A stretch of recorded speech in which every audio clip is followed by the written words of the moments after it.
Sir வணக்கம் sir. வணக்கம் sir. சட்டசபையில் பெரிய கலையபுரம், ரொம்ப தரம் தாழ்ந்த விமர்சனங்கள்லாம் கூட சட்டசபையில் பாத்ரூம் அப்படின்னு பேசக்கூடிய அளவுக்கு சட்டசபையினுடைய நிலை மாறிவிட்டது. எப்படி பார்க்குறீங்க? அறிவார்ந்தவர்கள் இருந்தக்கூடிய அவையில் அரைவேக்காடு அரசியல்வாதியெல்லாம் உள்ளே போனதனோட விளைவு தொடர்ந்து இப்படி தான் இருக்கும். இது ஒன்றும் ஆச்சரியப்படுறதுலாம் வேலை இல்லை. இதில் ஒன்றும் அதிசயம்லாம் நடக்கலை. இது நாங்கள் எதிர்பார்த்தது தான். இவங்களோட கட்டி பிடிச்சிட்டு உருள வேண்டியதான். ஏன்னா அவங்களே கட்டி பிடிக்கிற கம்பெனி தான். சபையிலையும் கட்டி பிடிக்கிற சண்டை தான் நடக்கும். அதில் ஒன்றும் மாற்றமே இல்லையே. உள்ள எல்லாம் என்ன பேசுகிறாங்கன்னு உங்களுக்கு தெரியும். என்ன பேசுகிறாங்களோ அதுக்கு தகுந்த பதில் தான் கொடுக்கும். என்ன உள்ளே தேசிய தலைவர்களாக உட்காந்துருக்காங்க, ஆளும் தலைவர்கள் அமைச்சர்கள் புள்ளி விவரத்தோட டேட்டா வைஸ் அப்படியே அழகாக உரிய முறையான தமிழில் அடுக்குமொழியோடு கடந்து வந்த வரலாறுகளையெல்லாம் கோடிட்டு இப்படியெல்லாம் ராஜாஜி காலத்தில் ஆரம்பித்து இன்றைக்கு இதே போல் நடந்ததுன்னு சொல்கிற அளவுக்கு தலைவர் இருக்காங்க. அவையவே எல்லாம் கட்டிப்பிடி வைத்தியம் பண்ணுறவங்க தான் உள்ளே உட்காந்துருக்கான். அதுக்கு தகுந்த மாதிரி தான் எங்கள் ஆளுங்களும் நடவடிக்கை இருக்கும். அதில் என்ன இருக்குது, இந்த பரபரப்பு தொடர்ந்து நடக்கும். நீ ஒன்றும் அதிசயத்துக்கு வேலையே இல்லையே. இருந்தாலும் திமுக உறுப்பினர்களுடைய வார்த்தைகளும் கொஞ்சம் அதிகப்படியாக தான் இருக்குன்ற மாதிரி சொல்கிறாங்க. பஞ்சு டயலாக் பேசுகிறார் ஒரு முதலமைச்சர், அப்படி சொல்லலாமா? இல்லை, நான் கேட்குறேன், முதலமைச்சர் நான் ஒரு ஆக்ஷன் மட்டும் பண்ணிக்கிறேங்க அப்படின்னு சபாநாயகர்கிட்ட பர்மிஷன் வாங்கிட்டு சட்டமன்றத்தில் ஆக்ஷன் பண்ணலாமா? ஜெயபிரியை பார்ப்ப, நீ ஒரு பெரிய மனுஷனா? நீ ஒரு முதலமைச்சரியா?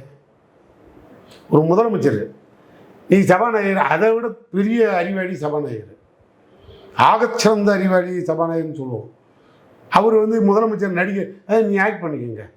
அப்போ நாங்கள் கேட்குறோம், ஐயா நான் வேட்டி சட்டையை கட்டி போட்டு ஒரு டான்ஸ் ஆடணும்னு ஆச்சே, ஓகே அலோவ் பண்ணுறேன் சொல்ல வேண்டியதானே? யாருக்கு நாகரிகத்தை கற்றுக் கொடுக்குறது? நீ இங்கே உட்காந்துக்கிட்டு சும்மா சீன் போடுற மாதிரி என்கிட்ட எல்லா ஃபைல் இருக்குது, ஃபைல் எல்லாம் இருக்குது, 3 ஃபைல் இருக்குது, அது பொய் இல்லை உண்மை, நான் என்னை ஓப்பன் பண்ண விட்டுறாதீங்க அப்படின்னா யாரை கேட்டு ஓப்பன் பண்ணுவீங்க? யாரை கேட்பீங்க? ட்ரம்ப்கிட்ட கேட்பீங்களா? இல்லை யாருக்கிட்ட நீ கேட்குற ஒரு ஐடியா இருக்கீங்க? மோடிக்கிட்டியா? இல்லை அமித்ஷாட்ட கொடுத்து ஓப்பன் பண்ணலாமா? 5 பைசாவுக்கு பிரயோஜனம் இல்லை இந்த வசனம்லாம். இவர் பேசுறது எழுதி கொடுத்து ஸ்கிரிப்டில் பேசுகிற மாதிரி இவர் தான் முதலமைச்சர் பஞ்சு டயலாக் பேசிகிட்டு இருக்கார். முதல்வர் எப்படி பேசணுமோ அந்த பாணியும் முதல்வர் கடைப்பிடிக்கணும். அப்போ தான் ஆப்போசிஷன் தரப்பில் அதுக்கு உண்டான ரெஸ்பான்சிபிலிட்டி வரும். புரியுதா? கேள்வி இவர் ஒரு அவையை நடத்துகிற அழகில் தான் ஆப்போசிஷனில் இருக்கிறவங்க தலை குனிஞ்சு போய் பேச வந்தவங்க கூட அந்த மரியாதை நிமித்தமாக மெயின்டைன் பண்ணுவான். ஒருத்தன் எழுந்திருக்கிறான், அமித்ஷாமா எனக்கு நின்றுட்டு எனக்கு காதலில் தோல்வி ஆகிடுச்சுங்கிறான் ஒரு எம்எல்ஏ. சபாநாயகர் அவை குறிப்பிலேருந்து நீக்காமல் பத்திரமா வச்சுருக்காரு. எப்படிப்பா சபாநாயகர் ஏற்பாடு பண்ணி கொடுவாரு? அவை குறிப்பிலேருந்து நீக்கலப்பா, அதனால் சொல்கிறேன். அது அவை குறிப்பில் இருக்குது. ஒரு அசம்பிளியில் மக்களுக்கு என்ன பிரச்சனையோ அதை பற்றி நீ அசம்பிளியில் பேசணும். இல்லை காதலில் நடக்கிற கொலையை தடுக்கிறதுக்கு அசம்பிளியில் விளக்கம் கொடுக்கலாம். ஒரு எம்எல்ஏ நான் காதலில் தோத்துட்டேன்னு சொன்னீங்கன்னா இது என்னப்பா பண்ணலாம்? அவை குறிப்பிலேருந்து நீக்குகிறேன்னு சபாநாயகர் கண்டிக்கணும். இல்லை நடந்ததை சொன்னார் ஒரு காலத்தில். அதை தான் நானும் சொல்கிறேன். இப்போ அவரோட ஆட்சியை நிறைவேற்று, அந்த வேலையாவது செய்யுங்க ஒழுங்காக போய். இதில் என்ன நான் தப்பாக பேசிட்டேன்? நானும் ஒன்றும் தப்பாக பேசலையே. அவன் கார் இல்லை முதலமைச்சர் வாங்கி கொடுத்துட்டாரான், வேலை இல்லை முதலமைச்சர் வாங்கி கொடுத்துட்டாரான், காதலி இல்லைன்னா அதையும் வாங்கி கொடுத்துரு. இதுதானே நானும் சொல்கிறேன். நான் என்ன தப்பாக சொல்கிறேன்? ஏப்பா நீக்கும் சபாநாயகர் அவை குறிப்பில் இருந்து நீக்காத வரிகள், பப்ளிக் பேசக்கூடிய வரிகள், அந்த கண்ணிய மாண்பை நானும் கடைபிடிக்கிறேன். நீ என்ன சொல்கிறீங்களோ அதுக்கு தகுந்த மாதிரி எங்கள் ஆளுகிட்டது பதில் வரும்.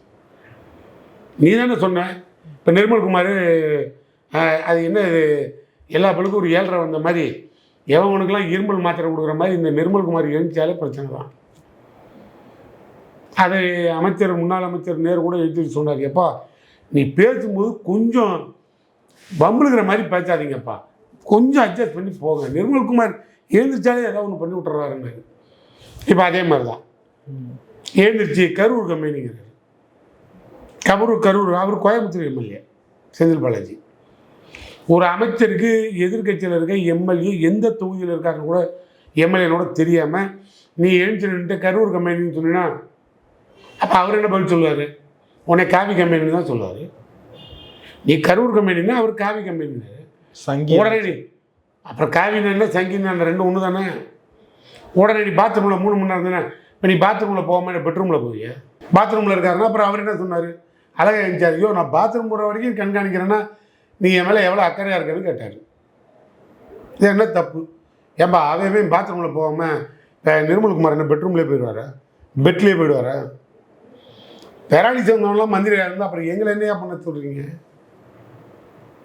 இது என்னதான் விளக்கம் கொடுக்கலாம்? நீயே கேள்வி கேள்வி. என்னதான் இருந்தாலும் ஒரு அமைச்சர் அவர் இன்னொரு இடத்துல சொல்றாரு, அந்த இடத்துக்கு நீங்களும் போய் விமர்சிக்கணுமா? தரம் தாழ்ந்து அவர் கரூர் கம்பெனின்னா அதை சபாநாயகர் அவர் நீக்க போறாரு, அது வேற விஷயம். அவரை போய் சங்கி அமைச்சர்னு அதே ஃப்ளோல உதயநிதி ஸ்டாலின் அவர்களும் எடுக்கலாமா? முதல்ல நீங்கள்லாம் அரசியல்வாதியே கிடையாது. சபாநாயகர்கள் ஆரம்பித்து சைடில் உட்காந்துருக்க நிர்மல்குமார் வரைக்கும் பல கட்சிக்கு போயிட்டு வந்த பலப்பற்ற, இப்படி தான் சொல்லணும், நீங்களாம் பலாப்பற்ற அப்படிங்கிற பேருக்கு சொந்தக்காரங்க. நீங்களாம் உட்காந்துக்கிட்டு அவர் கரூர் கம்பெனி, இவன் திருச்சி கம்பெனி, மதுரை கம்பெனின்னு சொன்னால் அப்புறம் அவன் கோவம் வரும்ல. நாங்கள் சொல்லிட்டோம் நீ சினிமா கம்பெனி, இந்த முதலமைச்சர் சினிமா கம்பெனி. அப்போ என்ன செய்வேன்? சண்டை போட முட்டுவியா? இப்போ நீ எங்களை பார்த்து கரூர் கம்பெனின்னு, நாங்கள் உடனே பார்த்துக்கோ சினிமா கம்பெனி பதில் சொல்லியா சிஎம் அண்ணா விட்டுருவியா? என்னையா நீ 7:30 எவன் எங்கே 7:30 ஆரம்பிக்கிறாங்களோ அங்கேயே இந்த 7:30 போய் நின்றுடும். திமுககாரன் எப்பயுமே நம்ம மைக்கு போடுறதுக்கு முன்னாலே மைக்குக்கு முன்னால் நின்றவன். அப்படிப்பட்டு பேசியே வளர்ந்த கட்சி இது. எங்ககிட்ட நீ உட்காந்து 2 வசனம் பேசிட்டா நாங்கள் விட்டுட்டு ஓடி போயிடுவோமா? நாங்கள் ஆரம்பித்தா ஒரு போய் உட்கார முடியாதுங்க. இதெல்லாம் தேவையில்லாத மாதிரி எதுக்கு அசம்பிளி? அதில் அவர் சார் இப்போ என்ன நாங்கள் ஏதாவது தப்பாக சொல்லிட்டாரு, அவர் எழுதிருச்சு எங்களுக்கு கார் வேண்டாம். கார் இருக்கிறபடிக்கே எதுக்கு வாங்கி கொடுக்குறீங்க? அஃபிடவிட்டில் ஏற்கனவே போட்டிருக்கீங்க, கார் இருக்குன்னு காட்டியிருக்காங்க, அவங்களாம் கொடுக்காதீங்க. இல்லை நீங்கள் கொடுங்க, உங்கள் விருப்பம், எங்கள் எம்எல்ஏக்களும் வேண்டாம், எங்களை விட்டுருங்கன்னு சொல்லிட்டோம். அதுக்கு என்ன பண்ணலாம்? இல்லை இது ஒரு பகை உணர்ச்சி இல்லையா? என்ன பகை இது? அந்த நான் ஒன்றும் நம்ம எம்எல்ஏ ஈகோ மாதிரி தானே தெரியுது. ஓ நீ பொது வாழ்க்கைக்கு வந்தவங்க 1 லட்ச ரூபா சம்பளம் வாங்குறதே வேஸ்ட்டு. அது என்ன உள்ளாட்சியில் வேலை செய்கிற பிரதிநிதிகளாம் என்றைக்கு சம்பளம் கொடுக்க ஆரம்பித்தோம்? இத்தனை ஆண்டு காலம் சம்பளத்தில் வண்டி ஓட்டினானா? ஆதியில் எம்எல்ஏ வெறும் 20 10,000 15,000 இல்லை இருந்தான். பஸ்ஸு பாஸ் கொடுத்ததே தப்புன்னும். இதில் என்ன இருக்குது? நீ உனக்கு பிடிச்சா நீ ஏதோ சொந்த காசில் வாங்கி கொடு. சினிமா கம்பெனி சிஎம்க்கு சொந்த காசில் வாங்கி தர மாட்டாரா? வாங்கி கொடுக்கலாம்ல, கொடுப்பா. உனக்கு நீ உங்கள் கட்சிக்காரன் ஓட்டு போட்டு நீ சிஎம் ஆகலை, எங்கள் கட்சிக்காரன் ஆதரவு தெரிவித்து நீ சிஎம் ஆகிருக்க. நீ சிஎம்மாக இருக்கிறது எங்கள் கட்சி சப்போர்ட்டில் தான். என் கட்சிக்காரன் போட்ட ஓட்டில் எம்எல்ஏ ஆனவன் உனக்கு ஓட்டு போட்டு சிஎம் ஆனவன். அப்போ நீங்கள் என்ன பண்ணணும்? நீ சொந்த காசில் வாங்கி கொடுத்துட்டு போ. இங்கே என்ன சொன்னார் அவர் இப்போ வரிச்சுமையின் காரணமாக எங்களுக்கு வேண்டான்ட்டார். உடனே படாருன்னு. அப்போ நீங்கள் அரசு உங்களுக்கு சொந்த வீடு இருக்குது, அரசு பங்களாவை கேட்டு வாங்கினீங்க. நான் தான் பொதுப்பணித்துறை அமைச்சராக இருந்தேன், ஆதவ அர்ஜுனா. மைக் டைசன் பேசுகிறாரு. அப்போ நான் என்ன திரும்பி கேட்குறேன், அப்போ நீ சொந்த வீட்டில் தானே இருக்க, நீ அரசு பங்களா வேணான்ட்டு சொந்த வீட்டில் இருக்க, அதுக்கு ஏன் வாடகை போட்டு வாங்கிட்டு இருக்க? இந்த அமைச்சர் முன்னாள் அமைச்சர் நேரு அடித்து சொல்கிறாரு வாடகை வேண்டான்னு சொல்லு. எவன்பா நீங்களாம் யோக்கியமாக இருந்தால் நீங்கள் பேசணும், உங்களுக்கு பேசுகிறதுக்கு தகுதி இருக்கணும். இல்லைன்னா வாயும் சேர்த்து மூடிட்டு உட்காந்துருக்கணும். தேவையில்லாமல் அங்கே போய் நீ வாயை விட்டினா நீ என்ன விடுறியோ அதான் வரும். இல்லை சட்டசபை ரொம்ப தரம் தாழ்ந்த நிலையில போயிட்டு இருக்கிறதா சொல்றாங்க. தரம் தாழ்ந்தவன் மந்திரி முதலமைச்சராக இருக்காங்கப்பா, தரம் தாழ்ந்தவன் மந்திரியா. அப்புறம் எப்படிப்பா அந்த தரத்தோட இந்த மாதிரி ஆட்சி நடத்துகிறவன் தகுதிக்கு தகுந்த மாதிரி தான் அங்கே அரசாங்கம் நடக்கும். இல்லை சார், ஒரு முதலமைச்சர் போய் நீ பேசாமல் ஒரு படத்தில் நடித்து கத்தியால் வெட்டி குத்தி இந்த கத்தியை தூக்கி அப்படியே நாக்கில் பல்லில் கடிச்சிக்கிட்டு அப்படியே ஒரு சீன் போட்டு நின்று கடைசி படம் அதே மாதிரி கோயம்புத்தூரில் ஒருத்தன் சீனை போட்டான். என்ன பண்ணான்? கல்லூரி மாணவனை கொண்டுட்டு அதே மாதிரி கத்தியை தூக்கி நாக்கில் வச்சு அதை அவங்க பல்லில் கட்டிச்சு அப்படியே ஜனநாயகன் படம் மாதிரி முதலமைச்சர் விஜய் மாதிரி காட்டுறான். என்னப்பா அது? கலாச்சார சீரழிவு, நாடு அழிவை நோக்கி போகுது. இல்ல சார், ஒரு கட்சியில நாடு செய்யறாங்கன்னா அனுபவம் உள்ள திமுக அது சரி செய்யதானே போயிடும். அவங்களுக்கு ஈக்குவலா நின்னு சண்டை போட்டு சொல்லி கொடுக்கறத கேட்டா தானே. நாங்கள் தான் வாயை மூடிட்டு இருக்கோம், அவங்க தானே வம்பு இருக்கிறாங்க. பம்பு யார் இருக்கிறது? ஆத ஒரிஜினலுக்கு ஒரு டேப்பை ஒட்டி உள்ளே கூட்டிட்டோம்.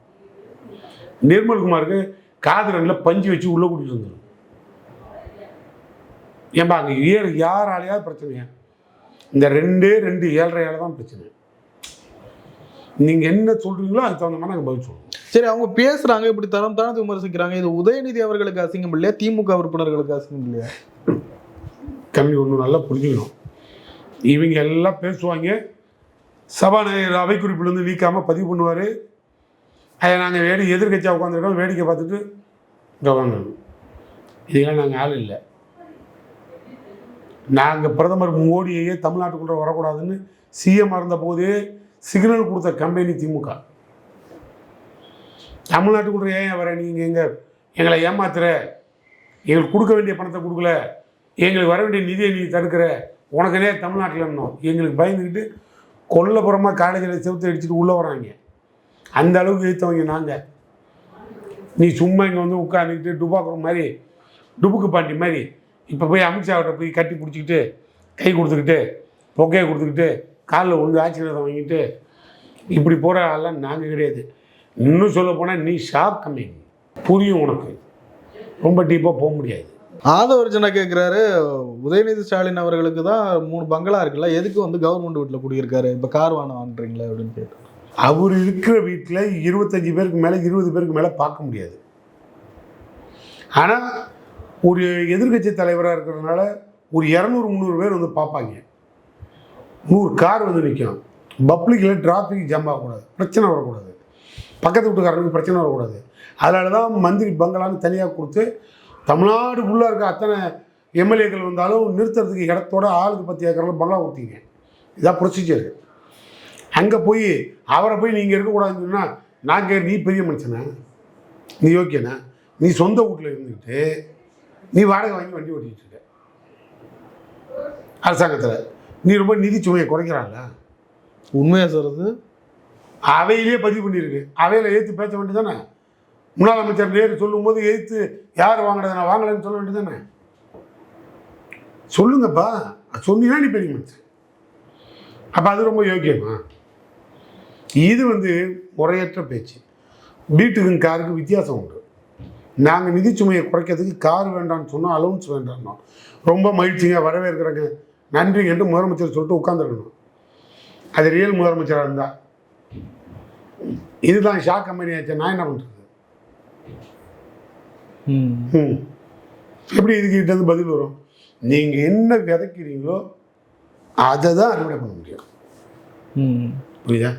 நீங்கள் ரொம்ப தீவிரமாக தமிழ் பற்றாளர்கள், தீவிர உணர்வாளர்கள், ரொம்ப மாநில உரிமைக்கு போராடுறேன், மொழிக்கு போராடுறேன், இன உணர்வு போராடுறேன்னு சொல்கிறீங்க.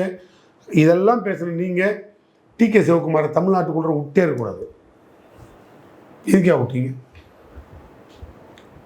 ஏன் விட்டீங்க? அவன் தண்ணி கேட்ட உடனே உன் கட் அவுட்டை அடித்து கொடுத்துட்டான். உன்னை ஊர் விட்றே வரக்கூடாதுன்ட்டான். தமிழ்நாடு முதலமைச்சரை வாலண்டியாக நான் வரங்க உங்கள்கிட்ட பேசுகிறேன்னு சொன்னதுக்கு மகிழ்ச்சியாக வாங்கன்னு கூட அவர் கூப்பிடலை. வர வேண்டாம், சூழ்நிலை சரியில்லை, வந்தால் நீ திரும்பி போகாத அளவுக்கு சூழ்நிலை இருக்கு. கட் அவுட்லாம் வேறு கழட்டி உடச்சிட்டானுங்க. 3 தமிழர்கள் அப்பாவி தமிழர்களை சுட்டுக் கொள்றானுங்க. தமிழன்னு சொன்னாலே சொல்கிறாங்க. அவ்வளோ நிலைமை மோசமாக இருக்குது. நீ வரக்கூடாதுன்ட்டான். இப்போ டி.கே. சிவகுமார் எதுக்கு தமிழ்நாட்டை விட்டீங்க? எதுக்கு விட்டீங்க? உன்னை பங்காளிய, ரொம்ப உறவாளிய, நீங்கள் தமிழனோட நாள் நீ பாதுகாக்கிறவங்களா சொல்லு. அதே பாதி சாமத்தில் உறவு, பகலில் ஒரு வேஷம், பாதி சாமத்தில் ஒரு வேஷம். அது உங்கள் பொதுவாக உங்கள் வாழ்க்கையில் வச்சுக்கிங்க. அது ஏன்பா பொது வாழ்க்கையில் காட்டுறீங்க? இதெல்லாம் சொன்னால் எதிர்கட்சிக்காரங்க ஏன் நீங்கள் இப்படி பேசுகிறீங்கன்னு கேட்பீங்க. நான் பேசுறது நியாயமாக இல்லையான்னு பப்ளிக்கு சொல்லட்டும், நான் ஒத்துக்கிறேன். ஒரு லெவலுக்கு இறங்கி தாவேக அடிக்கிறதுனால ஹேண்டில் பண்ண முடியாது திமுக திணறுதோ சட்டசபையில்.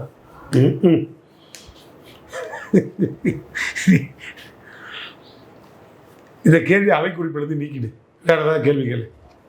ஏன் சார்?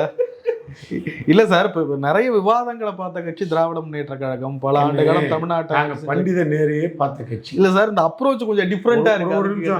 நாங்க பண்டித நேருக்கே பதில் சொல்லி பயந்து ஓட விட்ட கட்சி. ஆனா அப்படிப்பட்ட இந்த திராவிட மாடல், திராவிட இயக்கத்துக்கு உண்டான வரலாறு இவனுக்கு பஞ்சாயத்து போட கூட இது வரைக்கும் பார்க்காத ஒரு கட்சி இப்பதான் அசம்பிளியே பார்த்துறாங்க. பார்லிமெண்ட் கட்டடம் எப்படி இருக்குன்னு கூட இவங்களுக்கு தெரியாது.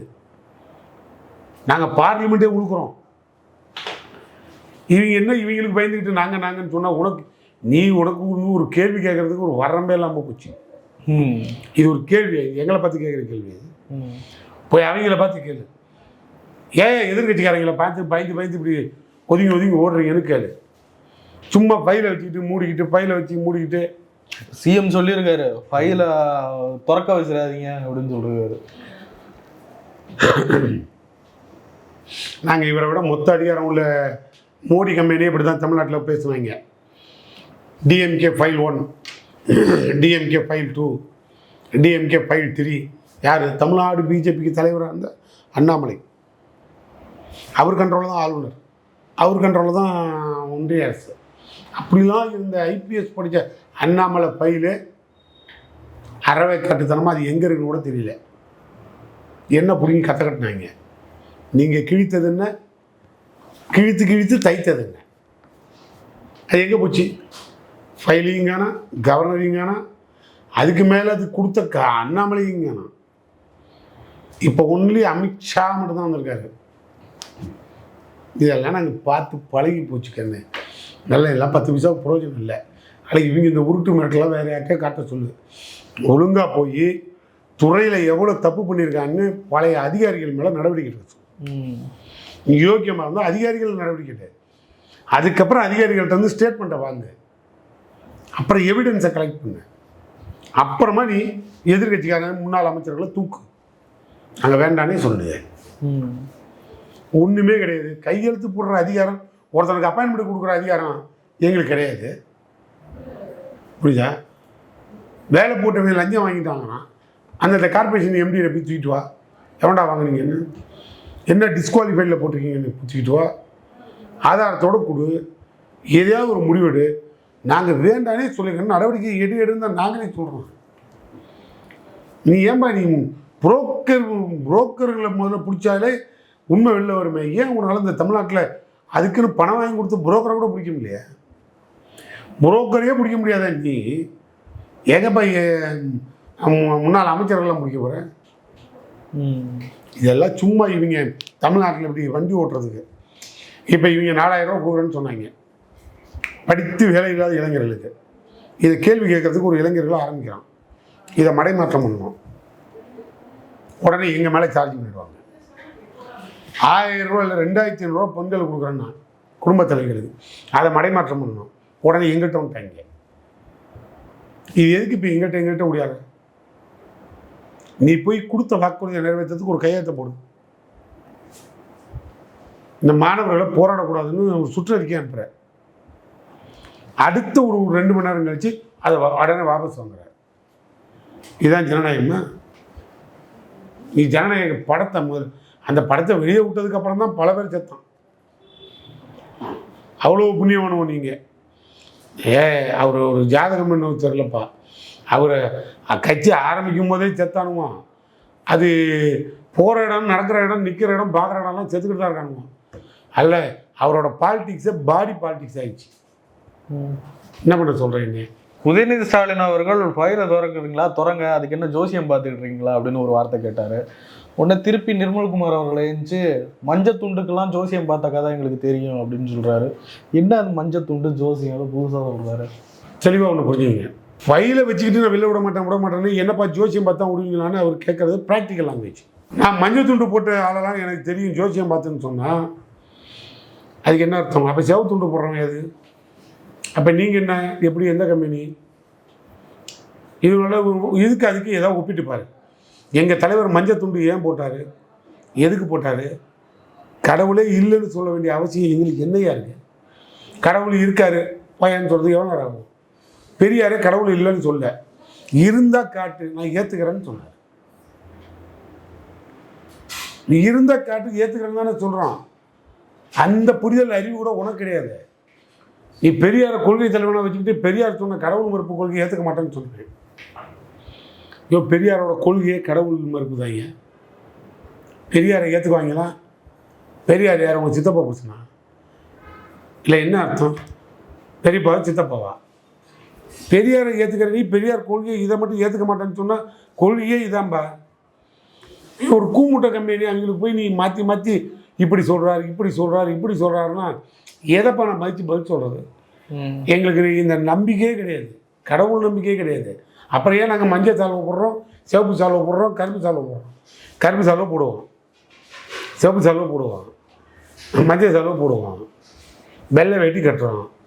இதுக்கு எல்லாம் தான் நாங்கள் யூட்டிலைஸ் பண்ணுறோம். எங்களுக்கு என்ன இருக்குது? நாங்கள் தான் எங்களுக்கு அது நம்பிக்கை இல்லைன்றோம். இப்போ நாங்கள் கேட்டது நீ வெளியே விட்றேன்னு சொல்லி விடாமலே இருக்கியே, அப்போ ஜோசியக்காரனை கேட்டு தான் விடுவியான்னு கேட்டோம். நீ தான் ஜோசியக்காரன் பேச்சை கேட்டுக்கிட்டு அங்கே உட்காந்துருக்க சட்டமன்றத்தை அத்தனை தலைவர்கள் உட்காந்து பாரம்பரியமான அந்த சட்டமன்றத்தை நீ தூக்கிட்டு முதலமைச்சர் அறையை தூக்கிட்டு போய் மேலே மாற்றுற 10 மாடிக்கு மேலே. அது யார் கொடுத்தது? பீச்சை பார்த்து தான் நான் கையெழுத்து போடுவேன்னு சொன்னது எந்த ஜோசியன்னு சொன்னது? ரத்தன் பட்டேலா? சொல்லு. ரத்தன் பட்டேலும் உனக்கு ஆசான ஜோதிடர் என்ன? ஆனால் அவருக்கு ஃபைல் எத்தனை நாள்னு அவருக்கே தெரியல. முதல் நாள் போட்ட 3 மணி நேரத்தில் திருப்பி தூக்கிட்டானுவோ. அந்த ஆள் ஜாதகத்தை அந்த ஆளுக்கு கிடைக்கல, அந்த ஆள் பேச்சை கட்டி இவனும் ஓடிட்டுருக்காங்க. இதெல்லாம் சும்மா பொழுதுபோக்கு நாடகம். அதுதான் நான் சொன்னேன், சினிமா கம்பெனிக்காரங்க ஒன்று. சினிமா கம்பெனி சிஎம்முக்கு இதெல்லாம் தெரிய வாய்ப்பு இல்லைப்பா. அடுத்தது